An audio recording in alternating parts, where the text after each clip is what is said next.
Welcome again to another episode of Doodling Through Education. Today we are going to talk about the French Revolution. What started the French Revolution, what happened because of it, and what event marked the end of it. So, let's get started. The Bastille was a military fortress built in the 1300s during the 100 Years' War against the English. Bastille was designed to protect the eastern entrance to the city of Paris. The formidable stone building's massive defenses include 100-foot-high walls and a wide moat, plus more than 80 regular soldiers and 30 Swiss mercenaries standing guard. As a prison, it held political dissidents, many of whom were locked away without a trial by order of the king.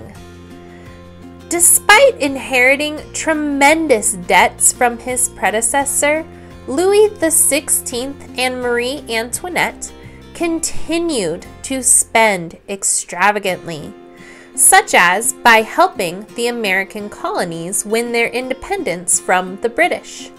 By the late 1780s, France's government stood on the brink of economic disaster. To make matters worse, widespread crop failures in 1788 brought about a nationwide famine. Bread prices rose so high that at their peak, the average worker spent about 88% of his wages on just that one staple. Food riots began to break out across the country at granaries and places that food was stored. In an attempt to resolve the crisis, Louis XVI summoned the long-dormant Estates General, a national assembly divided by social class into three orders: clergy, which was the first estate, nobility, which was the second estate, and the commoners, which was the third estate. He summoned them to discuss this problem and charged them with resolving it. Though it represented about 98% of the population, the third estate could still be outvoted by its two counterparts.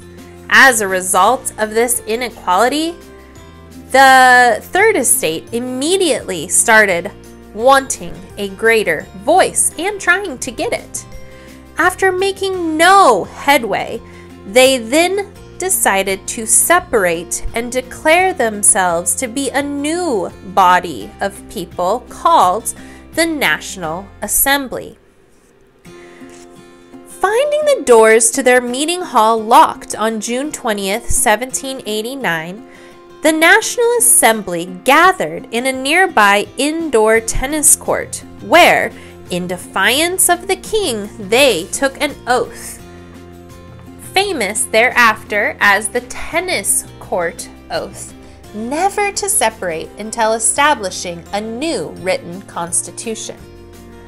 When many nobles and clergymen crossed over to join the National Assembly, Louis XVI had to finally give them his consent. But he also moved several army regiments into Paris and its surrounding areas, leading to fears that he would break up the assembly by force eventually. Then, on July 11th, the king dismissed the popular and reform-minded Jacques Necker, his only non-noble minister. Protesting crowds poured into Paris's streets the following day, harassing royalist soldiers so much that they even withdrew from the city. Crowds also burned down most of Paris's hated customs posts, which imposed taxes on goods and began a frantic search for guns and food. Unrest continued on the morning of July 14th when an unruly mob seized roughly 32,000 muskets and some cannons from the Hotel des Invalides, a military hospital, prior to turning its sights on the large quantity of gunpowder stored in the Bastille. Bernard-René de Launay, the governor of the Bastille, watched in dread as a large and growing mob of angry revolutionists surrounded the fortress on July 14th. Upon receiving a demand to surrender, he instead invited revolutionary delegates inside to try and negotiate. Unfortunately, he lacked any direct orders from Louis XVI, and he actually received them warmly and promised not to open fire. Yet, as the talks dragged on and on, the people outside grew restless. Eventually, a group of men climbed over an outer wall and lowered a drawbridge to Bastille's courtyard, allowing the crowd to swarm inside. When men began attempting to lower a second drawbridge, Delaunay broke his pledge and ordered his soldiers to shoot. Nearly 100 attackers died in the onslaught, and dozens of others were wounded, whereas the Royalists only lost one soldier. The tide turned later that afternoon, however, when a detachment of mutinous French guards showed up. Permanently stationed in Paris, the French guards were known to be sympathetic to the revolutionaries.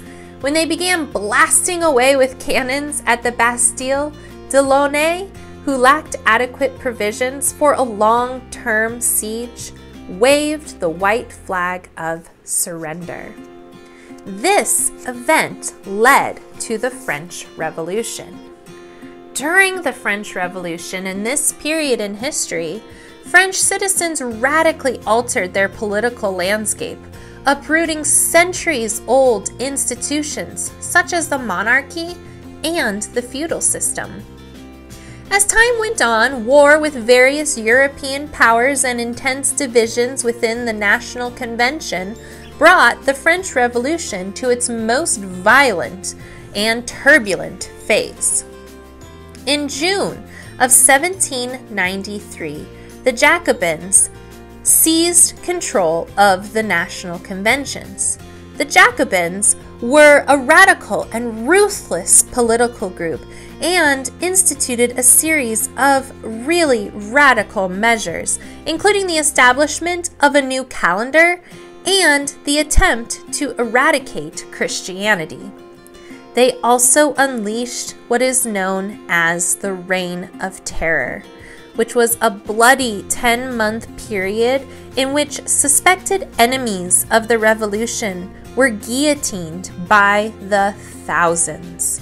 Many of the killings were carried out under orders from Robespierre, who is a man who dominated what was called the Committee of Public Safety until his own execution on July 28, 1794.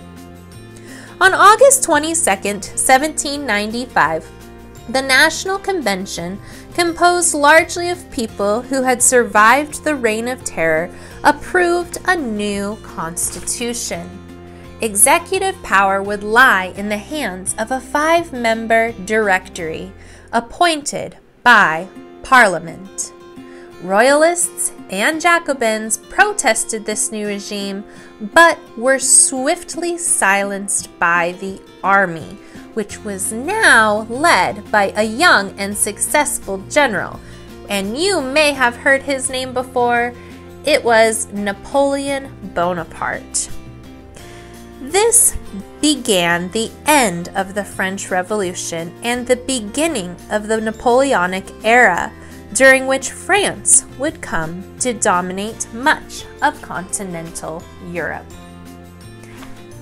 And that is all we have today. I hope you enjoyed learning about the French Revolution just as much as I did this week. I hope you have a great week learning at home and wherever you learn. And as always, be kind, follow God's will, and take care. Bye.